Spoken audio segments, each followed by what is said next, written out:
You all know me. I like pretending I'm Buck Rogers or Captain Kirk. And if you approach my house, you can often hear me shouting, "Fire all weapons, Mr Spock," or "Hard to port if you please, Mr Hornblower." But sadly, no game has ever allowed me to take command of my own starship. I mean, most games like Mass Effect or Knights of the Old Republic allow you to have a ship, but you never really get to do more than choose a destination.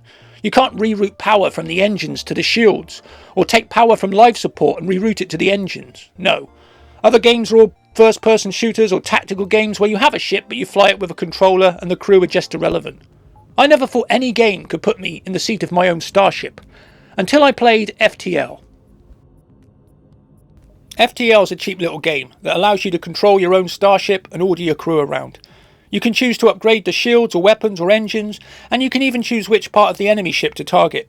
Do you disable their engines so they can't escape, or knock out their weapons so they can't fire back, or disable their life support system or destroy their shields? Basically, you start with a small patrol ship, and you've got to get to the other side of the galaxy, being chased by a huge fleet of warships. And as you go along, you come across other ships. Some will trade with you, others will attack you, and you can choose to fight or run or trade. Along the way, you'll control your crew members.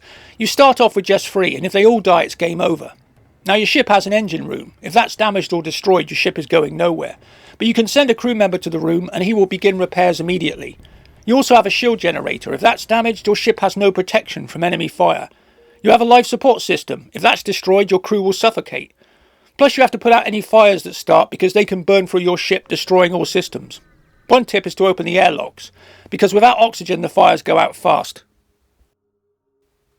But repairing these systems and upgrading your ship is the name of the game. You have similar weapons to Star Trek, but instead of phasers and photon torpedoes, you have lasers and Artemis missiles.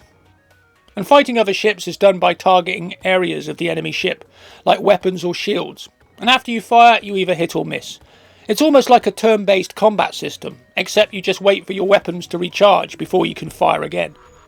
Now this creates the most in-depth combat strategy system I've seen on a game. I mean, if the enemy knock out your weapons, you must send a crew member to repair them. But while you do, you can reroute power from life support to the shields to give your ship more protection. When you destroy the enemy ship, you can loot it. And this game is all about buying weapons, destroying enemy ships, and upgrading your own ship. For example, you can upgrade your reactor so it can power bigger, more powerful weapons. You can also upgrade the door system so they can contain fires from spreading around the ship. As well as all this, you can hire crew members or buy advanced weapons, or even a cloning bay, so every time a crew member is killed, you can replace him within a few minutes. It's also possible to buy a teleporter so you can board enemy ships, but they can also board yours, so your crew may have to defend themselves. All this adds up to one of the most incredibly in-depth little games I've played. And on top of all this, you'll be asked to make decisions to help rescue trapped survivors on a space station, and risking losing one of your crew members in the process, or leave them to die and miss out on a reward. The only downside is these decisions are all text-based. You don't get any graphics, it's all done with text. And apart from ship combat, which takes up the majority of the game, you're left wishing there was a little bit more to this game because it's brilliant. But like Papers, Please, it's kind of a cheap game, which isn't a bad thing, but you just wish there was a bit more to it. Having said that, the ability to micromanage your crew and your ship as you explore this galaxy is fantastic. And this is the closest thing I've been to Captain Kirk. I mean, I can reroute power from engines to shields, I can order my crew to fight fires, carry out repairs, I can upgrade weapons, shields, engines, even clone my crew, board enemy ships, carry out little missions as I make my way across this hostile galaxy. The game, isn't long. There's only so many sectors to cross, but the game can be really hard because you do need an element of luck. Because the game's different every time you play. You never know if you'll be lucky and find a huge weapon floating in space, or get killed by giant spiders. It's kind of random. But in the end, it's an outstanding little game. It may not look much, but believe me, there's real depth here.